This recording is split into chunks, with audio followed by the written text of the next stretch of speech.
Didier Deschamps va être prolongé jusqu'en 2026 à la tête de l'équipe de France. Est-ce que j'en suis content ou non? Quelles vont être les conséquences pour l'écosystème français? Je vais vous donner mon avis, on va voir ça ensemble, c'est parti! Je vais vous annoncer quelque chose qui est pour moi un immense plaisir. J'espère qu'il sera partagé par vous tous. Mon président a décidé de me prolonger jusqu'en 2026.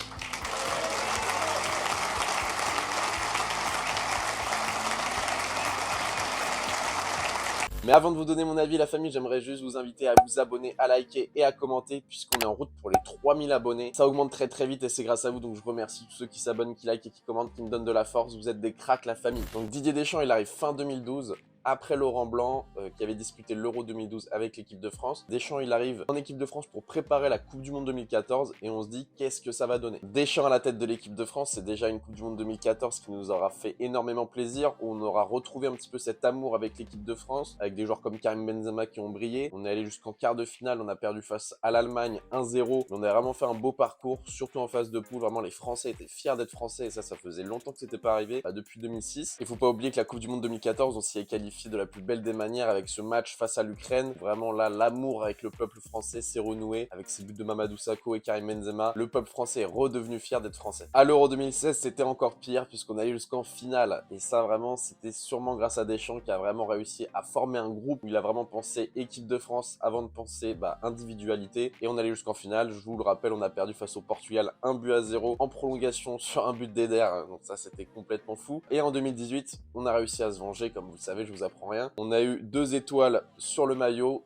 avec cette Coupe du Monde remportée sous Didier Deschamps. Puis il y a eu l'Euro 2021 à cause du Covid tout simplement qui a eu lieu en 2021. Et là ça a été un petit peu le seul défaut de parcours de Didier Deschamps. On s'est dit peut-être qu'on est dans une fin de cycle. On se fait éliminer face à la Suisse en quart de finale. On avait les clés du camion, on avait juste à gagner ce match, 3-1. Et puis non, on s'est fait remonter. Là on s'est dit peut-être que c'est une fin de cycle de Didier Deschamps. Peut-être que c'est le moment de passer à un autre sélectionneur. Puis il y a eu cette Coupe du Monde il y a un mois, là il y a quelques semaines. Et on a retrouvé cette équipe de France qui nous a tant fait rêver avec cette finale qui s'est jouée à rien au tir au but. C'était complètement fou et moi en tout cas j'ai été très fier d'être français pendant cette Coupe du Monde. Donc ça déjà faut dire merci Didier Deschamps. Didier Deschamps il est souvent critiqué par les amoureux du football pour ne pas forcément jouer le plus beau des footballs esthétiques, on va dire. C'est pas du Guardiola, c'est pas du Klopp, c'est ni du José Mourinho qui va avoir un style un peu particulier. Didier Deschamps c'est vraiment tu laisses la balle à l'adversaire et de temps en temps t'espères que Mbappé, Giroud, Dembélé ou j'en passe créent des mèches, créent quelque chose d'extraordinaire. C'est un petit peu c'est un petit peu caricatural ce que je viens de dire, mais en gros, Deschamps, d'abord, c'est la défense, c'est le style italien, c'est un mec qui vient de la Juventus, donc c'est le catenaccio, la famille, c'est d'abord la défense pour après espérer marquer plus de buts que l'adversaire. Et c'est un style qui, pour les compétitions courtes comme la Coupe du Monde ou l'Euro, ça fonctionne très bien comme style. Puisque la défense dans ces compétitions-là, c'est l'atout majeur. C'est pas forcément l'attaque, c'est vraiment la défense qui est le plus important. Après, sur 38 journées, sur un championnat, sur une Ligue des Champions ou quoi que ce soit, ça peut être un peu différent. Sur une coupe vraiment à court terme où tu as besoin d'avoir un groupe solide, une défense qui se bute les uns pour les autres, Didier Deschamps, ça c'est l'homme parfait pour ça. Donc moi, à mon avis, ce qui mérite totalement sa prolongation jusqu'en 2026, mais j'aurais quand même bien aimé qu'il prolonge jusqu'en 2024 pour voir à l'Euro comment ça se passe, parce que là ça veut dire que si on fait un Euro de merde, il pourra quand même continuer jusqu'à la Coupe du Monde. Enfin, certes il le mérite, il a fait une finale de Coupe du Monde, un Euro et une Coupe du Monde remportée, donc il le mériterait d'aller jusqu'en Euro 2026. Mais déjà ce qui est beau, c'est que s'il reste jusqu'en 2026, ça ferait 14 années, donc ça prouve vraiment que Didier Deschamps aime l'équipe de France. C'est le seul mec qui a gagné la Coupe du Monde en tant que joueur, qui l'a gagné en tant que sélectionneur et qui est retourné en finale en tant que sélectionneur. Il est incroyable pour le football français, en plus d'avoir amené Monaco en finale de Ligue des Champions, c'est vraiment un patrimoine du football français, Didier Deschamps, donc ça fait plaisir de le voir à la tête de l'équipe de France encore plus longtemps.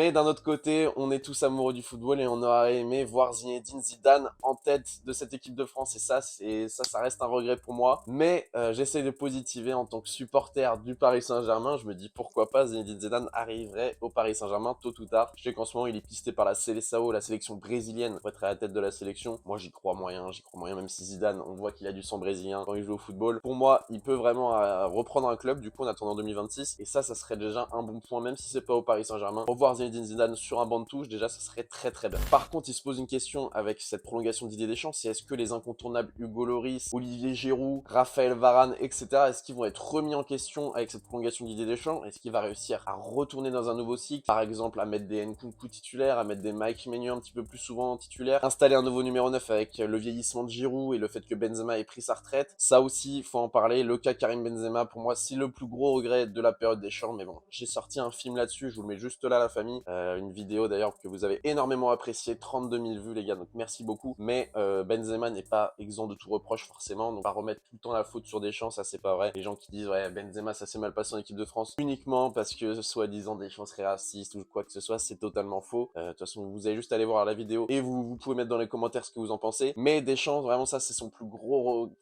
regret sur sa carrière en équipe de France pour moi, c'est le fait qu'on n'ait pas réussi à exploiter Karim Benzema. Là il est à la retraite, moi en tant que fan du joueur de Karim Benzema, ça me fait un peu chier ça, mais d'un côté le temps lui donne raison. Deschamps, 1 Euro 2016 très bien disputé, une Coupe du Monde 2018 remportée, une Coupe du Monde 2022 encore très bien disputée. Deschamps est l'homme de base de l'équipe de France, c'est vraiment un meneur d'hommes, il arrive à créer des groupes, tous les joueurs qui vont en équipe de France le disent, ils rentrent dans une sorte de famille, les uns se butent pour les autres. D'ailleurs si vous avez vu le documentaire de TF1 sur la Coupe du Monde 2022, vous voyez très bien de quoi je parle, c'est vraiment un groupe très soudé, et ça c'est des images qui font toujours plaisir à voir. Pour moi le football ça doit être vraiment un facteur social qui doit réunir les gens, et Deschamps l'a très bien compris avec France 98, il a réussi à le refaire en 2018. Voilà, le football de Didier Deschamps n'est peut-être pas le plus beau, par contre l'équipe de France de Didier Deschamps permet de rassembler les gens, de rendre un pays heureux, de rendre des gens fiers d'être français, et ça n'a pas de prix, et je préfère qu'on joue un football vraiment dégueulasse, et que tout le monde soit heureux, et qu'on arrive à se retrouver et à apaiser cette société totalement fracturée, plutôt que jouer super bien au football comme les Brésiliens ou les Espagnols, et que ça ne change rien, qu'ils n'arrivent pas à être heureux tous ensemble. Donc pour moi Didier Deschamps c'est un des facteurs français qui a rendu le peuple et les citoyens français heureux. Donc pour moi Didier Deschamps, voilà,